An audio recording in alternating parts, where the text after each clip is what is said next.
My next guest picked up a round three TKO victory at UFC Vegas 88 this past weekend over Mitch Ramirez. And of course, it is Thiago Moises on the show. Thiago, how are you, sir? I'm good, brother. How are you? Thanks for having me. Yeah, it's great to talk to you. And as I was mentioning before we started the interview, really, really good performance. You looked amazing in there. How important was it for you, coming off that loss to Saint Denis, to not just win, but do it as impressively as you did and get the finish? For me, it was very important, to get out there and perform, show all my skills, show that every fight I get better. I improve. You guys can expect like a better version of myself every time I step in the octagon. So and fighting like a newcomer, I had like a chip on my shoulder. I had to beat him and I had to be dominant. I couldn't go there and get a close fight against Mitch. I respect him. He's a great fighter, but I have been in the UFC for many years. So was my obligation go right there and defend my defend my spot. Defend my house. I'm a veteran, so UFC is my home, and I just gave him like a postal card. Like a welcome. Uh, a warm welcome to the UFC.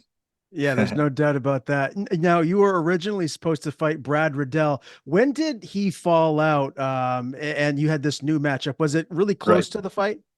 No, he pulled out like 6 weeks before the fight, like 5 weeks before the fight, and nobody in the roster wanted to step in with like 5 6 weeks notice, so they had to sign Mitch like with like 2 weeks. Gotcha. Well, geez, it's good that he stepped up and took the challenge to get Yeah. in there and face you. Obviously, plenty of time to, get a different game plan versus, what you were going to see versus Brad versus Mitch. How different of a fight was it, taking on Mitch and his style than it would have been if you were going to take on Riddell? Uh, I think Mitch, he looks for the takedown. He likes to walk forward, keeps his opponent in defense and get the takedown and work to the ground and pound. And he likes to strike. Also, he has like very powerful punches. And Brad is just a striker. So but I the game plan would be the same. Strike and mix it up my takedowns and work to my grounding pound and my submissions. So do everything. I think with Brad Riddell, the result would be the same. Okay. And were you surprised how difficult it was to put Mitch away? I mean, he came to fight. It was he got you into the third round. Did you expect that? Man, I expected to finish the fight earlier. I made some mistakes. I was on his back. I think I could have finished the fight in the first round. So, hats off to Mitch. He's a very tough guy. He has heart, and he's a very big guy also. He was huge in the fight. He Yeah. was very big and he was super strong. So it was hard to finish him in the beginning. So I could get him tired and getting the finish at the end. It looked like, towards the end of the second round, before the third round started, that you were really getting close to finishing the fight. You were wearing him down. Did you feel Mhm. it was just a matter of time before you got that finish early in the third round? And what was your team? What was your coaches telling you that they wanted you to execute going into round three? So yes, I felt like he was getting tired, especially after the first takedown that I was on top. I was doing a lot of damage with the grounding pound, and he was like using a lot of strength to hold me. He was on the bottom. He was like grabbing my head and holding me like this, and he was like holding for his life. So and I was like, okay, keep holding me like this. Keep using all this strength, big boy, because I could feel like I was feeling his breath. He was getting tired. I could feel it. So I was like, okay, keep pushing me like this, and then I would push him so he would work on his arms more. And I knew going to the second round he would be like more tired. And going to the third, my coaches they told me just don't brawl with it. Like all the game plan was just not to brawl with him. Just smart him, outsmart him on the feet, be quicker, be faster than him because he's a very big guy. So I had the speed advantage. So just work on that, in and out, touch, mix it up my takedowns and get the finish, on the ground or on the strike. That's all what my coaches told me. They were like keeping me composed. And they told me, look, he lost 2 rounds, so he's gonna come out strong. So just be mindful of that, in the beginning of the round. Now you didn't get a performance of the night bonus, but again, I thought the performance was pretty darn good. There's some other, Mhm. nice performances of the night there as well at UFC Right. Vegas 88. Were you disappointed? Did you feel like maybe you were going to be in the running for an extra 50K? I think I could get the bonus, but as you said, like there were like really good finishes also, and I think the fact that I was fighting like a newcomer and I was favored, I think that wins a lot also. But again, like this in the UFC history, it was the 17th time that a fight finished with leg kicks, so I'm in the history. Yeah, no doubt. Well, congratulations on the win, my man. Again, really impressive win in there. And I think you got a lot of new fans with your post-fight interview that you did there inside of the cage. You're Right. talking about auctioning off your fight kit to, kids Mhm. that are less fortunate. Tell me, has that already transpired? Have you already done that? And tell me a little bit more about what made you decide to do this here. And is it something that you're going to continue to do moving forward? Yes, this is something I'm gonna do like every fight that I have. I'm gonna do this, because I think the fans that it's a good chance for the fans, to get like a piece of memorabilia, from the fight. And my goal when I'm done fighting, is to have a social project in Brazil, like a no-profit organization uh, that helps less fortunate kids through martial arts. So the kids go to the school, they go to the project, they have lunch right there. They learn English, they learn like a new job. Maybe electrician, like, or how to build houses, how Yeah. to be a mechanic, so they can have like a profession, because those kids that have no opportunity, also teach them like discipline through martial arts, and this is gonna keep them off the streets. And a lot of kids, they don't have like even what to eat. So that's what I'm gonna do when I'm done fighting. So I'm gonna help them and also work with what I love, like which is martial arts. So I think it's gonna be a great cause, and I think it's worth living a life helping others. So my life goal is like making a lot of money fighting, so I can have that lifestyle when I retired. Right now, I cannot do that because I'm focused on being a world champion, and that's what I can do. I can donate and help guys who does this. So I think that's what I can do to help. That's the part that I can do right now. So that's Very what cool. I would prepare. Yeah. Well, I applaud you for that. I thought that was a very cool thing, and it was exciting to me when Ed from Iridium reached out to set this interview up because I really thought that was something that needs to have a light shined on because it's a really good Mhm. thing that you're doing. Yeah. How did And people go to actually I guess what's the word? If they wanted to buy your fight kit, if they were going to go to your Instagram, how did that all work? so and us as fighters, like kids like that, they respect us a lot. So we are a role model for them. And those kids, they don't respect like many people. So we we we could like be a positive influence to them. So I think that's very important. And people who wants to auction to place a bid in this auction, they can go to my Instagram. I'm gonna leave the link right on my bio. Okay, very cool. Well, that's something that you're going to continue to do moving forward. So hopefully, he just continues to get more and more momentum, and you can raise some money for a really good cause. I wanted to ask you too. The co-main event got a lot of attention. Brian Battle and Angelosa. Did you see everything that happened? I'm sure you did. What is your, I guess, your opinion, your takeaway on all that? Right. To be honest with you, like I didn't pay much attention to what happened. I just saw like they were like arguing and fighting. Like I just heard that the guy got eye poked, and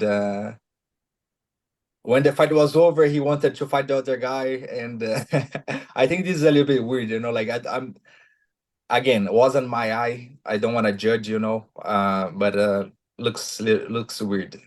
I don't Yeah. know. I don't know that I've ever seen anything like that post fight, with them yelling at each other and with it being at the Yeah, apex, not in a bunch right. of an arena with a bunch of screaming fans. You could hear everything. So it was just a Yeah, little bit more interesting to say the least to see what they were, saying back and yeah. forth. Like I can't see, but 5 minutes later, oh okay, let's fight. When the fight's over, so it doesn't Yeah, look good.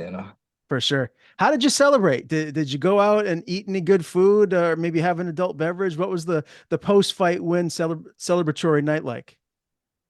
Uh, we went out in Las Vegas, to a Brazilian steakhouse, and that's it. That's all we've done. But right now, I want to celebrate with my wife and my family, and spend time with them. Spend time with my family.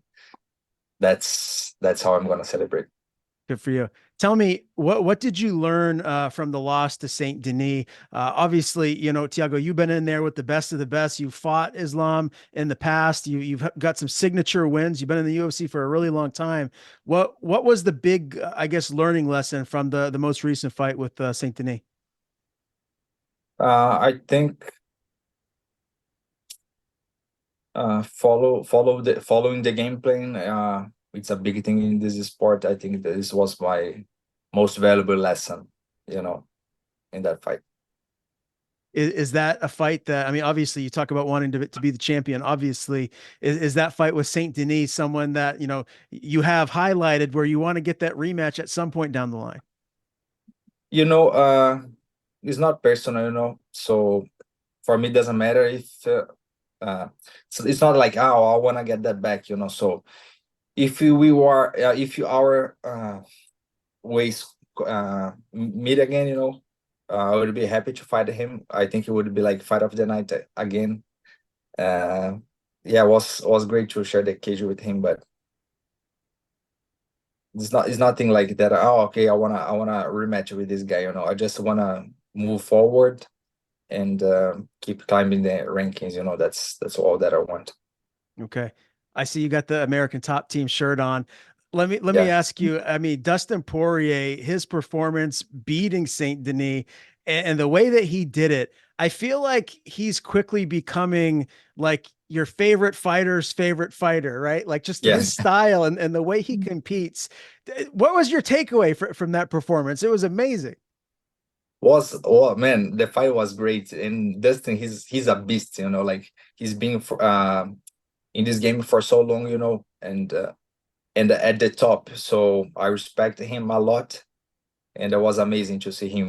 He as my teammate, and man, his boxing is so sharp. He's fun to watch, and I love his personality. So I was very happy for him. We trained together for like I think more than 10 years. So I was very happy for him, and I think I think he's gonna fight for the belt against soon. Yeah, well, Makachev said that he wants Poirier next in the summertime. How do you see that fight playing out? I mean, you know both guys very well. Like when you look at it stylistically, what do you think we're going to see if that is the next title fight? I mean, I think there's nothing new, to say. Of course, Islam, he has like the grappling advantage, but if he lets Dustin like crack him, he's gonna go down. Do you think that at some point here in the near future, Makachev is going to lose that belt? He's looked dominant so far. I mean, Volkanovski gave him a tough test the first time around. Do you see him holding on to this belt for a little while, or do you think it could, change hands here in 2024? To be honest with you, I don't know. I don't know if Makachev is gonna be like, if he's gonna be like. Sorry, I forgot the word in English. If he's not gonna be around, like Gotcha. for a long time, because he's a very big guy for lightweight. He's been talking about retiring. He's been talking about like moving up. So we'll see. All right. Let me get a fight prediction from you if you don't mind. Justin Gaethje is taking on Max Holloway at UFC 300. Holloway coming up to 155 to take on the highlight. How do you see that fight Right. playing out? I see Gage winning by decision All right. Do you think that because Max yeah, can make it tough for him and turn it into a coin toss of a fight? yes, I think it's gonna be a war. I think Gage hits way harder than Max Holloway. We saw what happened to Max when he went up and fought Dustin. I think size is gonna be like advantage for Gage. I think he hits harder. Mm. He's fighting smarter also, and I think Max is very tough guy also. So he's gonna take all the damage and go to the decision. It's going to be a good one. Are you going to go in Yeah. person and attend UFC 300? No, no, I'm not. I'll be watching on my TV at home. Okay, fair enough. I love the post-fight call out, Dan Hooker. Did you hear anything back from him? Did he say anything on social media about entertaining that fight for his next one? Yeah, he said like he wants to fight in end of June, International Fight Week. That would be great for me. So as I said, like let's make Sam Shelby's life easier, just sign the contract, show up. Isn't that hard? We are fighters, we fight. And he said he doesn't care about me and he wants to fight Bobby Green. But Bobby Green's like almost 40 years old, so why you want to fight a guy like Bob, I respect Bobby, but if you want to get to the belt, you gotta fight like younger guys, so I think it would be a good fight for the fans, and I hope this fight happens. And you've already beat Bobby Green, so you think he'd Yes. want to face you rather than Bobby Green. Yeah, of course. The people misunderstood me, like they thought that I said like that Dan Hooker just choose easy fights, of course he fought like a lot of tough guys, but he doesn't want to fight grapplers, if you can grapple, he doesn't want to fight you, so he just want to like go there and do a kickboxing match. So you think stylistically, you're just a bad matchup for him. You'd be able to go in there Yes. and maybe get him out of there. Yeah, I'm gonna go there, mix it up, get the takedown, and once we are on the ground, it's over for him. I actually hope that this fight is booked International Fight Week. My birthday is June 29th. That's the International Fight Week card. So that'll Yeah. be a nice early birthday present to me. Oh, that would be awesome, brother. What about fighting in Brazil? Is that something that you're hoping to have happen soon? I know the UFC is going back to Brazil. I'm not exactly sure when the date is, but is that something that you'd like to have happen? Man, I love to fight in Brazil. I love the energy. I love the crowd. I love the fans here. I'd love to fight here again. But the next one's gonna be May 4th. It's a little bit short time, but if they have another one like end of the year, I'd love to fight here. Yeah, that would be nice. I'm sure the Brazil fans would love to see you back there competing. If the Dan Hooker fight doesn't happen, does rebooking Brad Riddell make sense, or is there someone else that you feel like you'd like to share the octagon with more than Brad? If he signs the contract and shows up, I think it would be a good fight also. And yeah, I think that would be like a very good matchup for the fans as well. I think we match up really well. I think it would be a fun fight. So yeah, that would be awesome. Or Drew Dober also would be a great fight. So I think any of these three guys would be good. But again, I want to fight Hooker. I love it, man. Well, I'm excited to see you back in there whenever that is. And Thiago, it's a pleasure to interview you for the first time. I really enjoyed it. Hopefully, we can do it again. Before we do sign off here today, I want to give you the floor. If there's anything you want to plug, anyone you want to thank, the floor is yours. Just I want to thank you, my the fans for the support, all the love that I have been getting after my win. And if you want to help like the children through martial arts, and if you want to also have like my fight kit, you already know where to go. Link on my bio on Instagram. Thank you.